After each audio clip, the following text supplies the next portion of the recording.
Aslam alaikum. In the world of today there is exploitation, there is injustice, there is poverty, economic depression, maltreatment of women, and tyranny of all kinds and sorts. All of these elements put the whole existence of humanity and all the progress made by humans into question. If this what progress has brought us, then how are we any different from the people of the time of ignorance? The kind of situation or plight the world is in today, it was the same about 1,500 years ago in the pre-Islamic era as well. At that time there was subjugation of women, there was idolatry, there was economic crisis, injustice and exploitation of the poor. However, when Islam came the whole scenario changed for better and Islam gave solution to all these problems as a result of which for centuries after the arrival of Islam the world was a better place and people knew what their rights were and how to go about living life in a better way. The question to ask is that if Muslims were such good and brought such a change in the world, then where are they now when the world needs them once again and is in dire need of reviving the old and original values brought forward by Muslims? The lines below try to find out the answer to this question. Muslims in the world. It is not that Islam has disappeared from the face of the earth or Muslims have gone into some sort of hibernation, rather the fact is on the contrary and Islam is the fastest growing and the second biggest religion of the world. Muslims are not limited to Arabia or Asia only, rather Muslims have now spread to all the continents of the world and thus, the Muslim population has spread all across the world. Therefore, the fact is established that Muslims exist and that too in a substantial quantity, then the question that arises is that how come they are not able to make the world better? Moreover, how can the religion that first was a religion of peace is now a religion of violence and aggression? Muslims' downfall reasons. There are various reasons behind this decline of Muslims as a nation.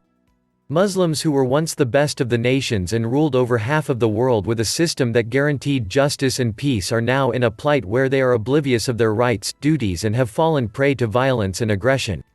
Some of the major reasons that have caused Muslims to behave in such a way are discussed below. Lack of Islamic knowledge. The primary reason why Muslims are in such a miserable plight and aren't able to do anything pertaining making world a better place is the lack of Islamic knowledge. The knowledge of Islam has just been marginalized to the circle of scholars and ordinary Muslims either do not pursue Islamic knowledge or they are not let to do so. As a result of this control of knowledge and lack of its availability, Muslims do not know what their religion tells about the matters upon which they are in dispute or how their religion works on them pertaining to reshaping their lives.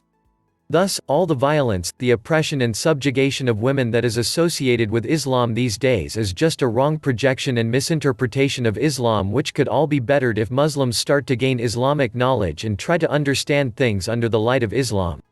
Lack of education.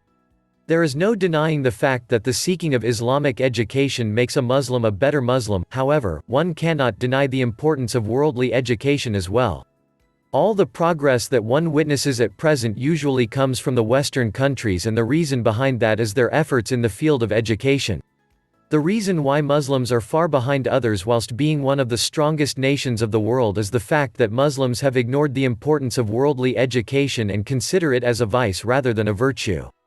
If Muslims will not progress in worldly education, then they would never be able to compete with the Western world, and if they won't compete then they won't succeed, and if they don't succeed, then they will have no other choice than to accept what the West gives them, whether it is biased knowledge or technology that contradicts with Islamic principles. When such options are given to Muslims they avoid opting for them, which puts them further into the abyss of backwardness and ignorance. Therefore, the seeking of worldly education should be given importance if Muslims are to rise again and stand with the developed nations. The lack of unity. Islam does not differentiate between Muslims on the basis of their color or culture, rather it uses the word ummah for all the Muslims, meaning that all the Muslims are a single nation. This was the case when Muslims were ruling half of the world and they would feel for each other as a single nation. However, one of the major reasons behind the decline of Muslims is their lack of unity. Muslims forgot the true preaching of Islam and started differentiating between one another on the basis of color and culture. When this differentiation initiated, the ultimate result was schism between the Muslims and this lack of unity ultimately leading Muslims to not consider the other Muslims as brothers or a part of a single nation.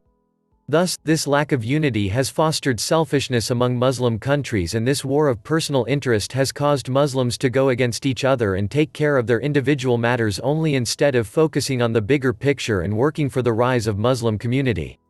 Conclusion. In a nutshell, history knows Muslims as one of the glorious nations of the world that embodied truth, justice, peace and unity. However, Muslims at present lack all these elements, and this is the reason behind their being oppressed and backward in the present world. Hence, for Muslims to rise again on the map of the world and be known, it is imperative that firstly they get their knowledge of Islam straight, then they should work on getting worldly education as well, and then try to bridge the gap between Muslim nations and grow closer to one another.